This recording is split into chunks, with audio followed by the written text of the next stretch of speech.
The nature of wishing.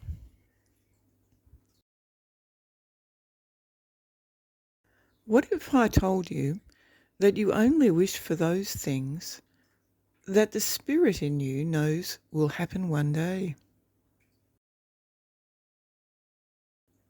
It's true, because spirit is connected to all time.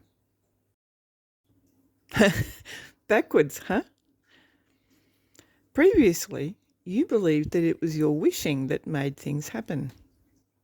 But no, the happening is already there in spirit, and that is why you want it. So rather than want something and feel pain for it not being there in your life, you can instead feel happily expectant, knowing what your future holds.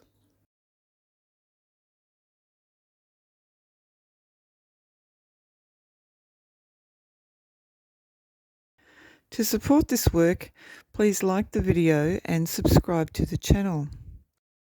If you'd like to ask a question, you can do so in the comments section and I'll do my best to answer it.